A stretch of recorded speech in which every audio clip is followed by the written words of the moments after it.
About 1/3 of all clothing that gets manufactured goes from factory to landfill. You just see the posture and the demeanor of someone who comes in and how they leave our experiences. And it's really inspiring to know that, clothing can have such an impact on people's lives. We talk about clothing being the forgotten basic human right. Welcome to Add to Cart, the podcast that Express delivers all you need to know in the fast-moving world of e-commerce. Every month, Nathan Bush from 12 High and an e-commerce industry expert will share the news, research and insights that you need to know to keep you at the top of your game. And of course, keep your customers adding to cart. Hello and welcome to Add to Cart. My name is Nathan Bush, host of Add to Cart and director at e-commerce talent agency eSuite. My guest today actually had to reschedule because he got sick after helping flood victims get back on their feet. I think that gives you an idea of the type of person that we're working with here. Joining me today is Anthony Chesler, the CEO of Thread Together. Thread Together aim to drive social and environmental change by connecting excess retail clothing with people who need it most. Whether these people are impacted by floods, bushfires, domestic violence, homelessness, they're asylum seekers, leaving jail, or even impacted by COVID, Anthony and his team give these people dignity through the power of clothing. And so far, the response from the retail community has been incredible, with giving from the likes of Surfstitch, the iconic PE Nation, Bec Bridge, UnderArmour and Afterpay, all ongoing. However, there's lots more work to be done. In this episode, Anthony shares how Thread Together are making real change, how we in retail can get involved, and how we can bring our customers along on the journey as well. So thanks to our partners Shopify Plus and Signet, here's a conversation with Anthony Chesler from Thread Together. Anthony Chesler, welcome to Add to Cart. It's a pleasure to be here. Thank you for the opportunity. Pleasure. We, for our listeners, we've actually had to reschedule this. We had to go again because you lost your voice last week. I'm pleased to have it back. Lots going on, so we're running pretty hard at the moment. But it's really exciting to be here. Awesome. And in terms of running pretty hard, what's taking your time right now with Thread Together? It's amazing. Like the beginning, end of 2019, or middle of 2019, we were stuck with bushfires, and that moved straight into COVID. And we thought the start of 2021 would be an opportunity to reset, and so that's how 2021 started for us. And then we've had this huge, flood on the mid-north coast of New South Wales. And that's really, put us back into sort of, fifth gear and in terms of responding. So we're super busy at the moment meeting the need out in the community. Okay. So with Thread Together, can you connect the dots for us and explain how Thread Together works with retailers and the community to bring both together? Absolutely. Thread Together is Australia's highest ethical response to fashion excess. We partner with hundreds and hundreds of fashion brands, retailers all around the country, and we're a solution to a problem that they have around product at end of line or end of life. So end of season, what does a store do with clothing that they haven't managed to sell or sell through various channels? We're a solution to that problem, and we'll go and collect that product in whatever quantity, in whatever size range, and redistribute it to vulnerable people in the community. And so we really are working with, as I said, hundreds of fashion brands all around the country to collect clothing that would otherwise go to landfill, which is really sad, and to redistribute that clothing through a network of registered charities and social service agencies. And we do that, and it's only made possible through the support of amazing fashion brands and an engaged group of volunteers. And how big is or was that problem of getting rid of end of season, end of stock fashion? There's a lot of material out there which is trying to define the quantum of excess. We believe not for every retailer, but about 1/3 of all clothing that gets manufactured goes from factory to landfill. So a significant number. That's obviously coming down as brands are becoming much more conscious. But as a result of things like fast fashion, low barriers to entry, it's much more it's easy to manufacture, and cost to manufacture is much lower. And as a result, brands are manufacturing more clothing and selling it at various different price points. What that means is a lot of that clothing doesn't get sold, and there's nothing wrong with it. It's perfectly new, so that problem is large, and it continues to be. And does that problem also exist for returns? Absolutely. Like, we get a lot of returns from a lot of the major retailers. The product goes through a return process. If it's above or below a certain dollar value, the e-tailer or the retailer makes an assessment and then makes that donation to us. Cool. So how does it actually work? So if I'm a retailer, I've got end of season goods sitting in my warehouse and I go, I need to make room here. These are either going to landfill, or I've heard about this incredible organisation, Thread Together. Do they call someone to pick it up? Do they send it somewhere? Yeah, so we've created a frictionless marketplace. If you think about us as like a B2B, the sources of supply of our product come from these fashion brands all around the country. They simply get in touch with us and provide us with 5 key data points that allow us to arrange the collection. So we save a retailer the cost of holding that product in their warehouse or with a third-party logistics provider. We save them the cost of freight to get it to us and any disposal costs that they may incur. Those would be what I would call the hard costs that we save them, and we arrange to go and collect that. So we simply need to know where are we collecting the product from and how many cartons or pallets that we're collecting. We then arrange to send them the consignment note and the manifest.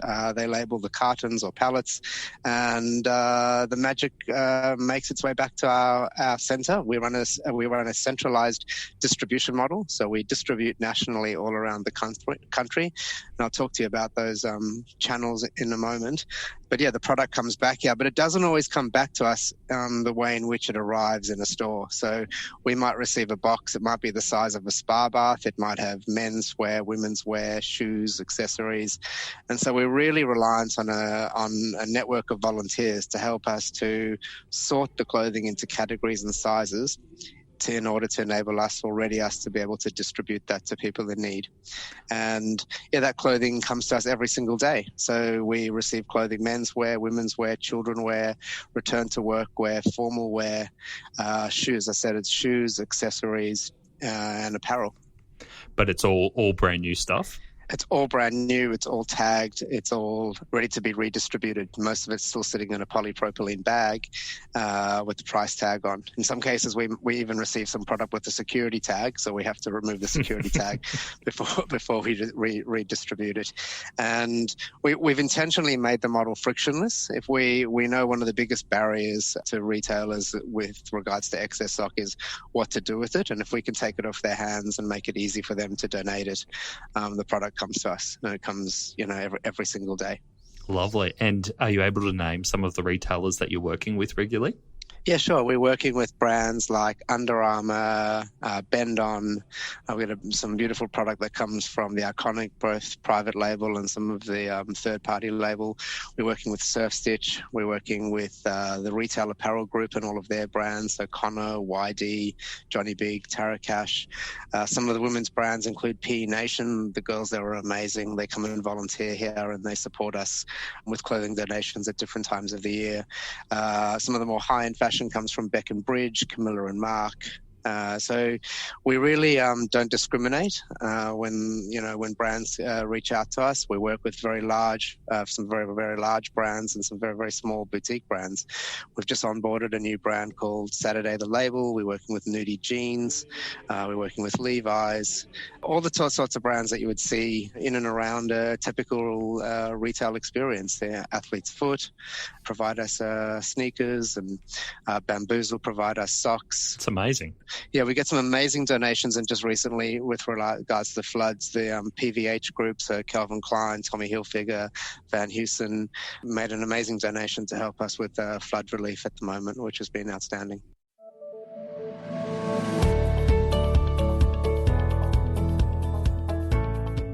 When Australian fashion brand Age wanted to set up its international omni-channel presence, they wanted to focus on mobile intuitiveness and flexible payment types.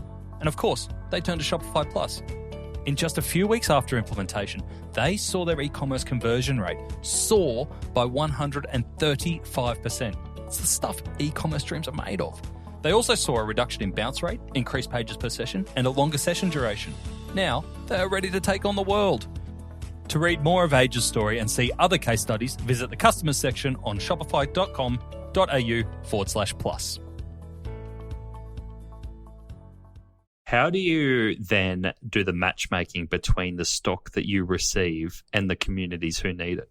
Great question. So we have a network of registered charities and social service agencies. So people always ask us sort of who needs clothing and then how do you connect with those people. So the types of people that we're supporting are people that have lost their home through fire, their house has been damaged through flood just recently. They've been significantly impacted by the pandemic. They might be an asylum seeker or refugee, a long-term unemployed, a youth at risk, a victim of domestic violence, a man or woman who's been incarcerated and are leaving jail. And all of these individuals receive a wardrobe from us. A typical wardrobe is around 22 to 25 units of clothing.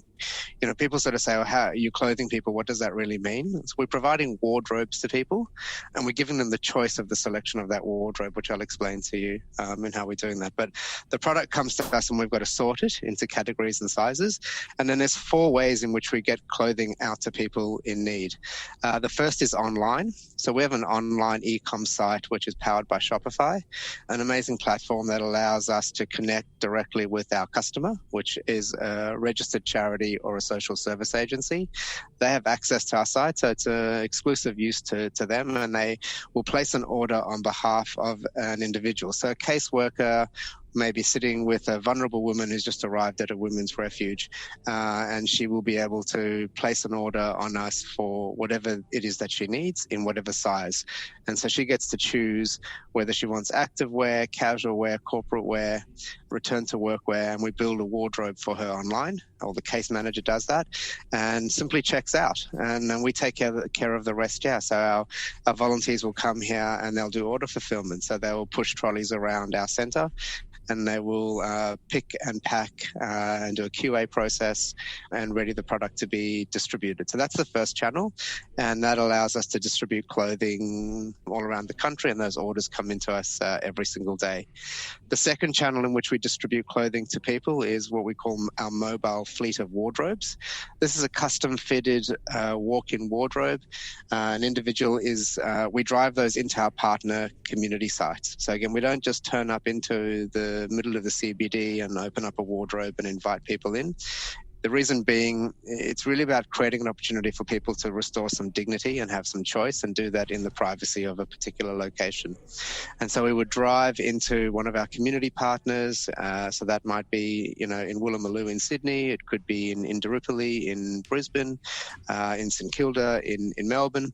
And we'll work with our partners. Our partner will tell us we need clothing for either men, women, or children, or transgender, for example, and we will stock the wardrobe accordingly. The wardrobe has a change room on the rear of the vehicle, which backs up, and the vehicle drives in. It can clothe up to 50 to 60 individuals in a 2 to 3 hour activation. Today we've got our vehicles on the road, just left our centre to go to Newtown Neighbourhood Centre. We're at Women and Girls Emergency Centre, which is a women's refuge. We're doing some work on Friday at a local sort of soup kitchen. And again, we bring in, so we're on a sort of a rotation, the vehicles. There's 10 of those vehicles that are driving around the country at the moment. And again, the partners explain to us what their community needs, and we're bringing the clothing into that. So it could be jeans, t-shirts, sneakers, socks, and hoodies. If you're going into a homeless community, individuals can't carry too much. So you've got to really think about the clothing that goes into the vehicle. So that's the second channel to distribute. It's the mobile. The third is an exclusive retail experience for a vulnerable person. This is a retail store which is built for a person who's in need of clothing, and we call it a clothing hub. And the individuals are given gift cards by our charity partners and social service agencies to come and access the service. The gift card doesn't have any value attached to it. It's just a more dignified term for a voucher or a referral. Individual will come to us and we will treat them like we would expect to be treated in any retail experience. They get to browse, try on, select the clothing that meets their style and their circumstance, and we simply package it up at a point of sale counter, but there's no exchange of funding because all of our clothing is given away at no cost to people in need. So that's the third. We call it the in-store experience. And finally, something that we're piloting and looking at rolling out is putting what we're calling a modular wardrobe, which is just a small wardrobe, almost like a stationary cupboard, into organizations to meet people's needs at an immediate point in time. And so in South Australia, we're piloting this in a number of women's refuges, where we'll put a modular wardrobe in. So if a woman arrives in a very vulnerable state, she can access some sleepwear, some underwear, some bras, just something to restore some normalcy right at that point of arrival. Then she can work with the caseworker to place an order online or receive a gift card to visit one of our stores. So those are the four. That's amazing. You're more omni-channel than most retailers. Well, it's important I think it's important to recognize that people that are vulnerable need to be met, and you need to sort of walk alongside them, and you need to create opportunities for them to feel empowered. We talk about clothing being the forgotten basic human right. People that are vulnerable will tend to look for food security and shelter, but tend to wear the clothing that they have on their backs until it's completely deteriorated. And we see people coming to our service with nothing on their back, no shoes on, and it's really sad to see that.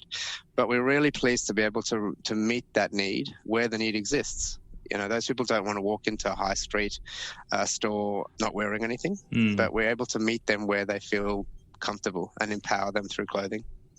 Is there any particular story, with obviously not going into detail, but any particular story that's always stayed here with you around the power of clothing to make such a difference in someone's life?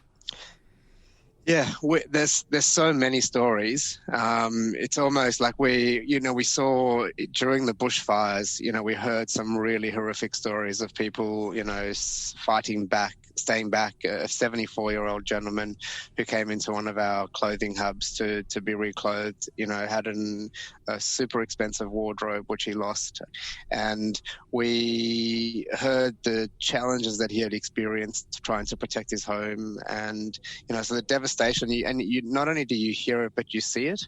We met an individual on the South Coast last week who had, 5th degree burns all over her body. She shared photographs with us. Her hands were sort of still almost like I had never seen anything in the flesh. And so you see people that have been traumatized by circumstance. We've opened our clothing hubs. We've had the police contact us and ask us to open our clothing hubs in the middle of the night because we've had women arrive and they've arrived with battered and bruised and no clothing. And, it's a lot. It's trauma. You're seeing trauma front. When you're doing outreach services and you're working with homeless people, or you're working with asylum seekers or refugees, we're sending clothes into detention centres. You hear stories every single day about the lack of dignity that people have to not having access to clothing. And we always talk about, if you are doing it tough, why would you want to be reminded of your circumstance by having to wear secondhand clothing? Yeah. So we think that because there's so much excess, we can certainly make good use of that and create that. But we're clothing girls who wouldn't ordinarily be able to attend a school formal and celebrate finishing school. We're using some beautiful gowns from Bec Bridge to do that. And we'll get some of the girls from Bec Bridge to come and dress and style these girls and give them, beautiful shoes and a clutch. And you just see the posture and the demeanor of someone who comes in and how they leave our experiences. And it's really inspiring to know that, clothing can have such an impact on people's lives. You called it experiences there, and that's what it sounds like. It sounds like the impact is obviously the clothing to give people that fresh start and that feeling of, I'm in a new place, but also that you've got people who actually care what clothes match that person. That's, you mentioned dignity, and it's such a strong word. And everyone's entitled to choice, irrespective of their circumstance. And we're wanting to create opportunity for people to have that choice. Like you and I both chose what we have, fortunate enough to choose what we wore today. We opened up our wardrobes, and maybe we might be a blue jeans and black or white t-shirt kind of guy. It's easy to dress that way. And we see it, people who come to our mobile wardrobe experiences, and we say, this is what we have to offer. And we say, well, today we've got, white sneakers and blue sneakers, and you're empowering people through choice. And if you've only got white, just because you've only got white doesn't mean people take it if they don't like it. They're demonstrating that, and that's empowering, which is really important to create opportunities for people to feel empowered, because that can move them out of their vulnerability. Absolutely. You mentioned before that the average wardrobe is 22 to 25 items. Where does that come from? It's just we don't limit the number of units of clothing that an individual needs when we're delivering our service. So if someone comes into one of our clothing hubs, it may just be after a new shirt and a tie to attend a funeral. And so we would offer up, would you like a new pair of shoes and a pair of socks or a new pair of trousers? It's driven by the data at the end of the day. Like, we look at the data online, we look at the number of orders that are placed, the average units that are placed, and that's how we come up with that number. We don't say, well, a typical wardrobe encompasses 25 units, but you very quickly get to 25. So think about your house having burned down, and you might need a pair of casual shoes, a pair of sneakers, 5 or 6 pair of socks, 5 or 6 pairs of underwear, and you're already at 15 or so items. Then you add a couple of pairs of jeans and some t-shirts, a jacket, a hoodie, a scarf, a cap. You're very quickly at 25 to 30 units. And we come from abundance, not scarcity. So there's no value to the clothing sitting in our warehouse, and we've got warehouse full of clothing, beautiful brand new clothing, and it actually costs us a lot of money to have that clothing sitting in the warehouse, in that we can't bring more clothing in. So the quicker we can move it to people who need it and provide them exactly what they need is really important. Social enterprise Free to Feed connects refugees, people seeking asylum, and new migrants to their communities using their skills and their delicious, delicious food. But when COVID hit, these community gatherings weren't possible anymore.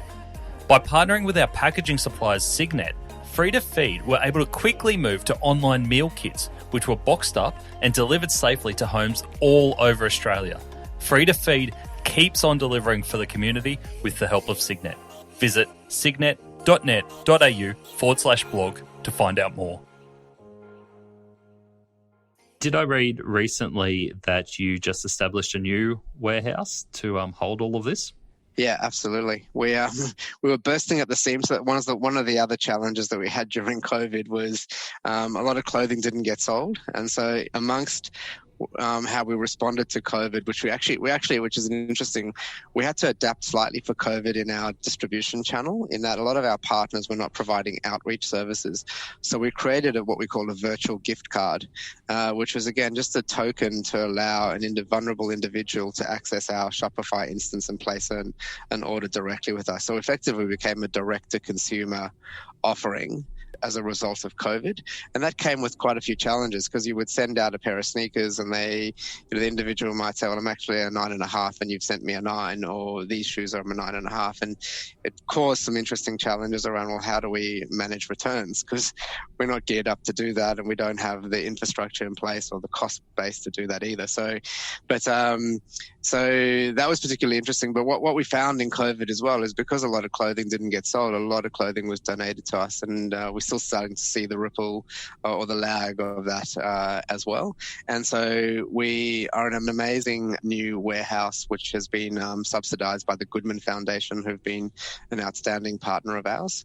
We're in Banks Meadow in Sydney, just on the outskirts of or next to the airport, and we're in about a little less than 2,000 square metre facility, and we've come from about 250 to 300 square metres. So I come to work every day and I can actually breathe and don't have to sort of hold my breath, which is really great. And we've had some amazing support from the Iconic to help us to actually best optimize the footprint of the warehouse and the picking towers that we have in place here.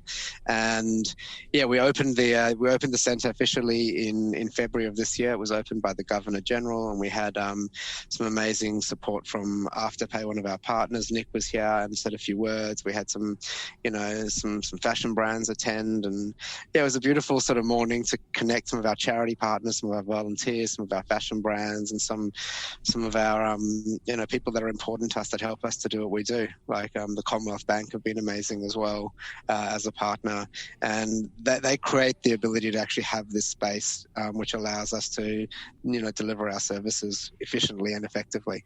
That's brilliant. And working with the Iconic, was there anything when they're helping set up the warehouse? Was there any tips or recommendations that they gave you around warehousing that really surprised you? You know what? It was quite interesting because during COVID, so we have an amazing partnership with them, and there's actually 4 things that they provide to us, which are the 4 things that we need, and they provide it in abundance. What they couldn't do last year was provide us a lot of, face-to-face volunteers, and so they provide us a lot of talent remotely as a result of COVID, and so they pretty much built the floor print and of our warehouse for us. They looked at the space and the units and the turns of product SKUs and helped us to understand how we best optimize that space. And so they pretty much drew the warehouse out for us. The skills that we didn't have, they provided that talent to help us to deliver our service. And yeah, I come to work. I'm so proud to walk through the center. It's designed and built by the Iconic. It's on a smaller scale to their fulfillment center, but it allows us to operate efficiently and effectively. We have a chaotic pick path, which is something that they have, which allows us to do order fulfillment really, really seamlessly. So our volunteers can come in and access the clothing in the bin location that it's in, and we can fill orders. I'd like to say same day, but sometimes we are a very small team and can't quite turn those orders same day. But yeah, we're grateful for the support that they've provided at our new center. That's incredible. I can imagine there's so much complexity. I just want to go back, being the nerd that I am, to you being on Shopify, because I look at this from the outside and I go, geez, this is complex. Like, you've got a lot of one-off items, you've got sizing everywhere, you're connecting, you're exactly like you said it, you're a marketplace, you're connecting to different customers, you're B2B plus B2C. Why Shopify? It was like Shopify out of the box, easy enough for you to operate on? Yeah, it was. It was a very easy platform. So we were at this sort of juncture where we thought, how do we scale this operation, and how do we do it in a way that it allows us to easily connect to our customer, receive the information that we need, and then distribute it in the same way that every other retailer or wholesaler or distributor or e-tailer does. We needed a platform to allow us to receive orders from customers, just they happen to be businesses as opposed to direct to consumer traditionally. And yeah, we did some due diligence at the time, and this was the product that just allowed us to get up and running really quickly.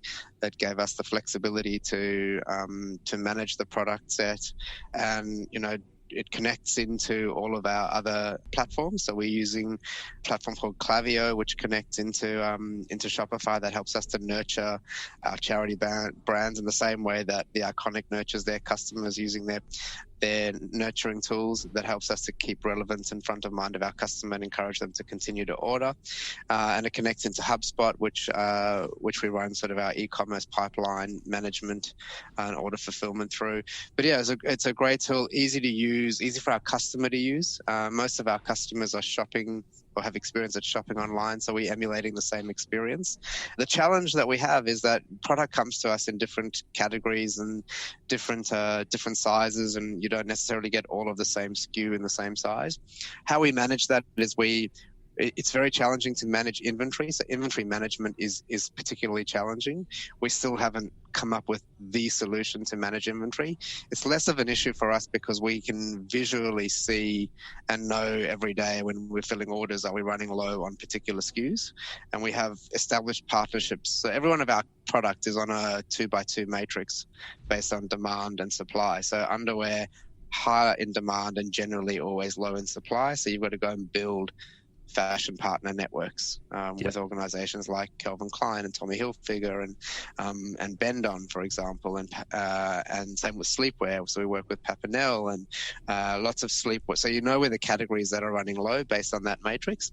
Yeah. So then when product comes to us, we sort it into categories and sizes. So those are the only really 2 variants. We don't run a color variant, and I'll explain to you how we accommodate for that. So simply we would sort shirts. So it would be a long sleeve shirt, a short sleeve shirt, a polo shirt, a t-shirt, a tank top, and then you'll have a hoodie, a jacket, a jumper, a suit.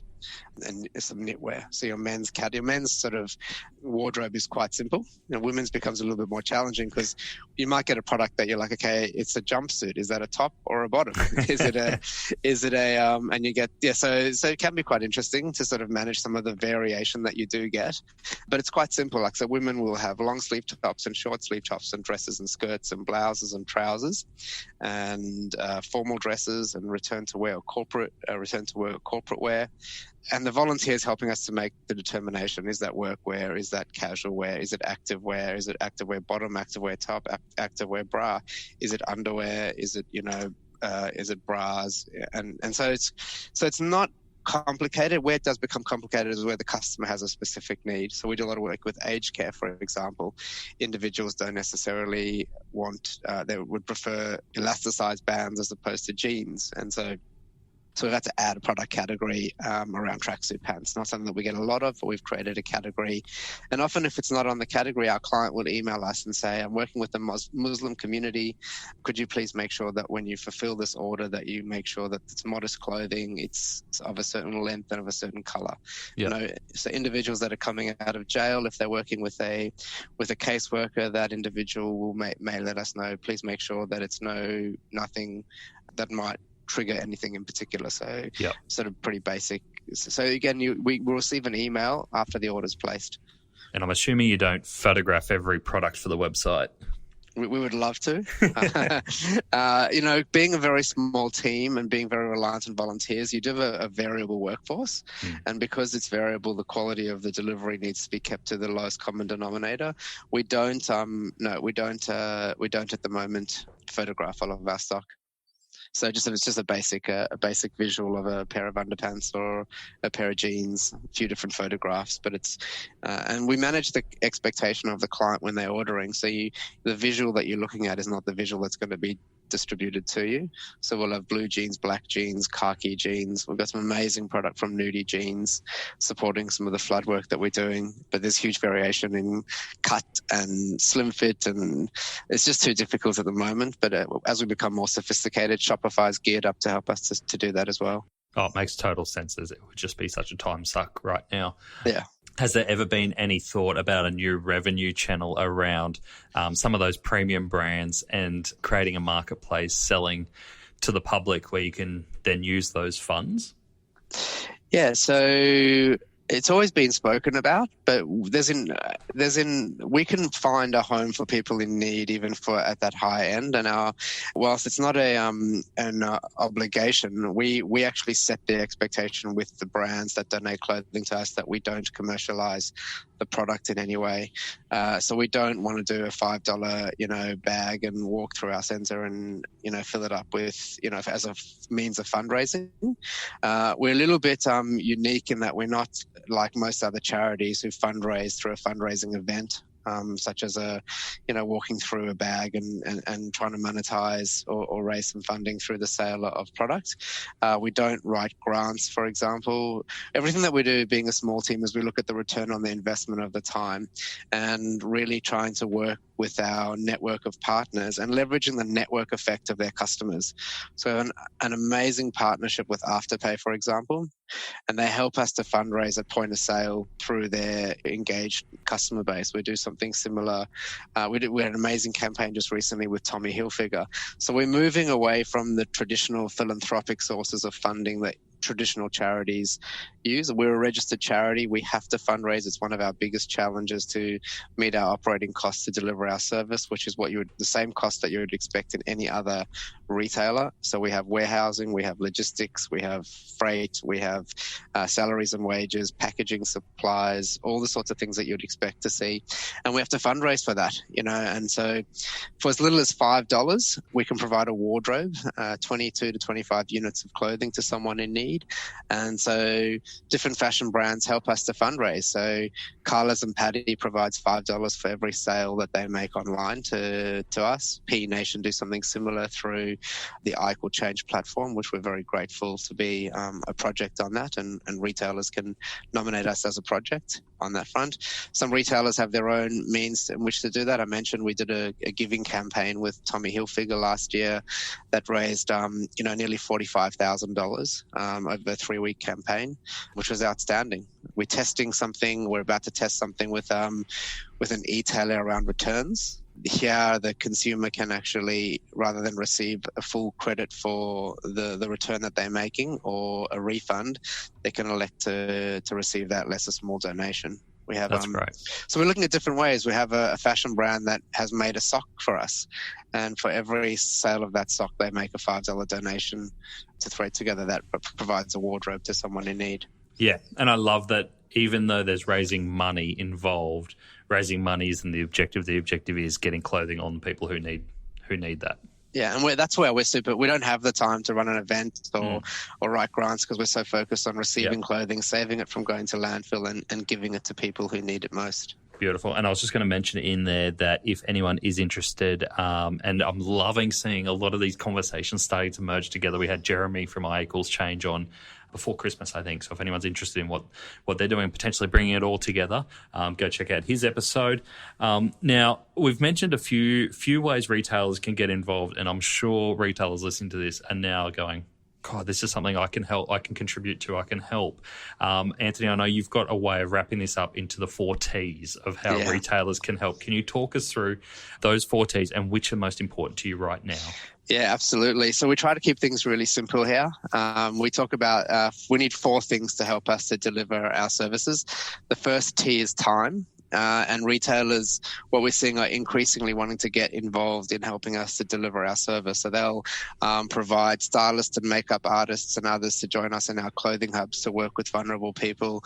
They'll give of their team's time to come and volunteer with us. So we've just recently had a team from the Athlete's Foot here. We've got tomorrow the team from Afterpay will actually be here. We've had fashion brands from the iconic team are always here. And so they're giving up of their time to come and help us. That's the first T, and that could be to drive our vehicles out into outreach, working in our retail stores or in our fulfillment center. The second T is talent. We've got a very small we're a very small team with very high ambitions. We've got a strategic plan and 4 goals that we're trying to achieve, and we need help to achieve those goals. We've had one of our partners has actually done some data analysis for us. So they've given us the talent to help us to identify who are the next 100 agencies within a 3, 5, and 7 kilometer radius of certain postcodes, so that we can go and target an onboarding. So it's like almost a customer acquisition strategy through data-driven analysis. So that's talent as an example. I spoke earlier about the talent that was provided by the Iconic. Really, really important to help us to achieve what we're trying to achieve. We either don't have the capacity or the capability, and so we rely on our retailers to help us with that. Footprint. The third T, which I'm really excited about, is the ties or introductions or connections. And being small, we rely on the network effect of our partners to communicate to others. So we're looking to onboard customers or charities and social service agencies. So we rely on those that are on board to talk to others. And on the retailer side, which is really, really important, like we always have gaps in our product categories. We may be short on socks at a particular time. We may be short on kids wear, which is where we are at the moment. Or, for example, men's jeans. There's been an influx of need for men's jeans at the moment. And so partners like the Iconic and others will introduce us to new brands. Like we've just onboarded Nudie Jeans, and they've made an amazing donation to support us on the floods, and we've onboarded Levi's, who've made a donation. Those came through introductions or connections or ties that were made by different fashion partners. We've onboarded DeCuba through a relationship.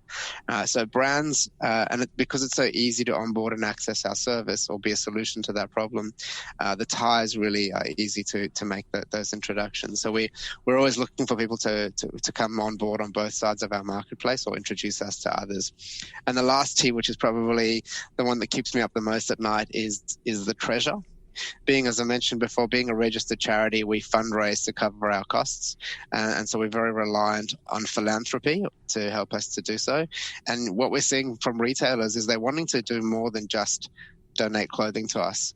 So they are coming to a very strong realization of the importance to connect to community or work with their customer, demonstrate to their customer base that they're not just, got a section on their website that says that they have a sustainable line of product, but they're actually, ethically manufactured, but they're actually contributing back into community. And if you can make it easy for fashion brands to contribute in a way, we find that they are happy to do so. So we're looking for brands to help us to raise $5,000. That helps us to clothe, almost 2,500 people at $5. 25,000 at $5 a person, and $5,000 in fundraising. Some brands look at that and go, that's really, really challenging. And others look at this and go, yeah, we can do this. And we don't ask people to pay us for our service to be delivered. We don't charge an admin fee or collection fee or a redistribution fee. And our charity brands don't pay for that service. And they can't afford to. It's a point of friction. We couldn't get clothing to people if we said, hey, you've got to pay for the freight to get it to us. And so brands that are helping us to do that are some are blowing the lights out, and some are doing it through matching. So they might say to their customers, you contribute $5 and we'll contribute $5. You contribute $1 and we'll match that. And we've got lots of ideas. And so some people are doing a percentage proceeds of sale on a particular day. We did a campaign with Bec Bridge recently where they did something similar around Giving Tuesday. We're always looking for brands to do something. Our dream would be to have a calendar of events where fashion brands were helping us to fundraise in their own way and connecting to community. We've got lots of content to share. We've got a lot of value to bring back into those brands. It's not just about taking. It's about giving back, and the same applies for ourselves. Ultimately, we think the consumer has a responsibility to contribute back. Yep. And so we don't only see it as the retailer. It'd be nice if the retailer matched that, but we want to create opportunities for the consumer to give. And if retailers can help us to do that, that'd make my life a lot easier. So, and what we saw last year too is in backlash to a lot of the big promotional periods around Black Friday and that is that instead of running sales, we saw some brands actually running charity promotions. Yeah. So it was an opportunity that, hey, we're not going to go on sale, but we're going to donate X from each sale. Yeah. As a way of giving back. Yeah, and we had a brand who, instead of giving their influencers product, made a donation to us on their behalf, and they sent out a beautiful card, and we contributed to the content in that card, which was very personal, and it explained that whilst we'd love to give you product, it's more important that we support community. And I think, I feel like there's this there's this undercurrent, and I think we're now creating a movement, and there's definitely a movement around brands recognizing the importance of contribution back to community, and they're just looking for ways in which to do that and to make that possible. And I think we certainly don't have all the answers. Like we're looking at, some apps within Shopify that make it easy for customers at checkout to fundraise that don't want to use an existing platform. But yeah, we're open. We'd love to talk to fashion brands who are wanting to help us. We need all the help that we can to do this. Beautiful. So just recapping those 4 T's for you from what I've heard, we've got time, we've got talent, we've got ties, and we've got treasure. So if you're a retailer who can help out in any of those ways, what's the best way to get in touch with you or your team? So I'll leave my personal contact details and phone number in the show notes. I'm happy to talk to anyone who'd like to do so.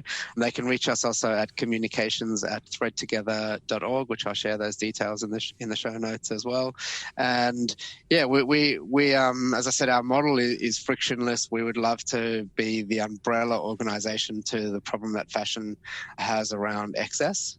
And we're starting to do some really cool stuff, which we can talk about maybe at another time around, what do we do with product that we haven't been able to distribute, and how do we make sure that stays in circulation and doesn't make its way to landfill? So we're piloting we're doing some pretty interesting stuff at the moment, which it's in pilot stage. So I don't want to sort of say we're actually sort of in delivery, but it could potentially be a way in which to drive financial sustainability into our model by, decommissioning and repurposing garments, but maybe that's a chat for another day. Yeah, let's do it. Let's have another chat. Because I think that's the thing today. We've talked a lot about social and community and dignity and what clothes can do for people. We didn't really even touch much on the environmental impact that you're having. So I think there's a whole other side to unpack. I'm really excited to do that when you've got that up and running. So thank you very much for joining me, Anthony. It was, we just love what you're doing and what your team's doing, making such an impact.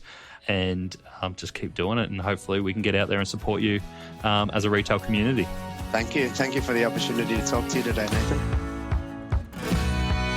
It's an incredible organisation, and one that I think is really easy to contribute to as a retailer. I really liked Anthony's 4 T's: time, talent, ties and treasure. He's made it incredibly clear of the ask that he's making of the retail community and made it easy for those to get involved. I really hope that those who can maybe choose 1 or 2 of those T's, reach out to Anthony and get involved. The other lesson here is that whether it's your customer or your investor, wrapping up your ask in those really simple but direct messages like the 4 T's can get great cut through. Anthony's done that so well. Now, before I go, I want to give a shout out to Nat Hinsa from Mr. Poolman, who has won the 6-month Stone and Wood subscription for her response to our question on her favourite Stone and Wood brew.